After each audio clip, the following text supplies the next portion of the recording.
Shalom saudara dikasihi Tuhan. Pagi hari ini kita akan kembali merenungkan firman Tuhan.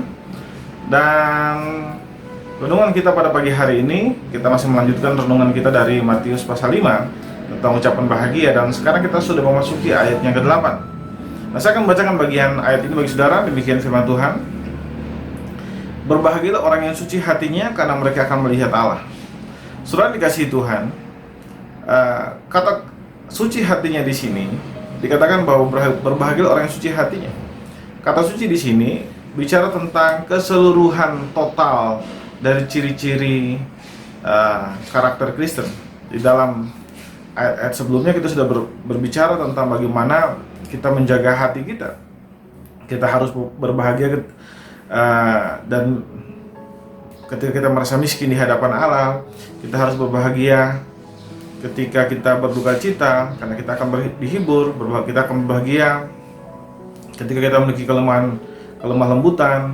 Kita berbahagia ketika kita memiliki rasa lapar akan Tuhan. Kita berbahagia ketika kita memiliki kemurahan hati.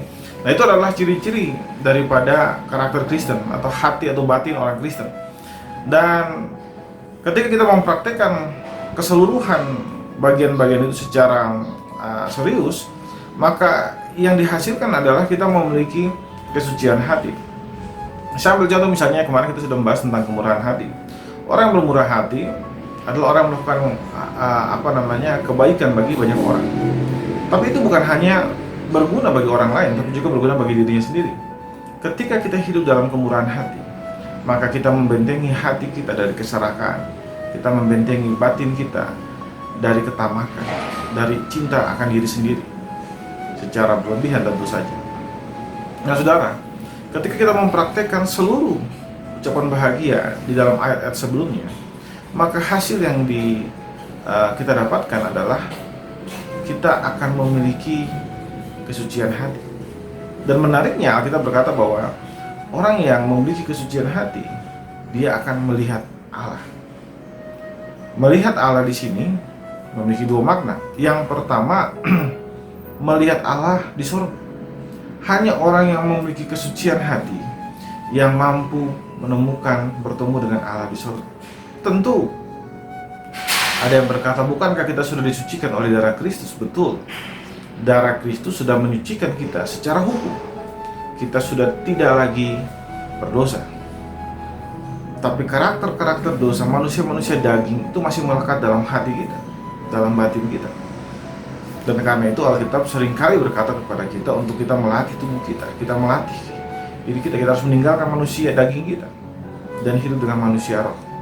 Karena itu kita harus terus melatih. Dan ketika kita bergumul dengan manusia daging kita dan kita menang, pada saat itulah kita mendapatkan kesucian yang total. Kesucian yang dalam pengertian kita hidup secara suci di hadapan Tuhan. Kesucian di sini bukan hanya bicara tentang status kita, tapi kesucian yang betul-betul kita alami secara faktual, secara nyata di dalam kehidupan kita sehari-hari. Dan pengertian lain daripada kesucian hati, tadi kita sudah lihat bahwa kesucian hati di sini berbicara tentang bagaimana kita bisa bertemu dengan Allah, dalam pengertian bahwa kita akan bertemu dengan Allah nanti di surga. Dan yang kedua, bertemu dengan Allah di sini juga berbicara tentang bagaimana kita bertemu dengan Allah di dunia. Banyak orang hidup di dunia dan mereka berpikir bahwa mereka akan bertemu Allah nanti di surga. Tapi kalau saudara hidup sebagai seorang Kristen, saudara mempraktekkan seluruh ajaran-ajaran Kristen dengan sangat baik, dan saudara kemudian bersekutu dengan Tuhan setiap hari saudara membaca Alkitab, saudara tentu memahami apa yang saya maksudkan. Saudara bisa melihat Tuhan dalam kehidupan saudara sehari-hari. Saudara bisa menemukan Tuhan di tempat kerja saudara. Saudara bisa menemukan tanda-tanda jejak-jejak Tuhan dalam kehidupan saudara. Saudara bisa berbicara kepada Tuhan dan Tuhan menjawab saudara dalam batin saudara.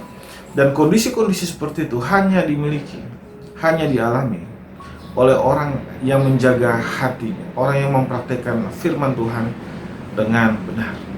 Karena itu saudara, marilah kita menjaga batin kita, karena hati yang suci, hati yang memang dipenuhi oleh Roh Kudus, hati yang dikuasai oleh kehendak Allah.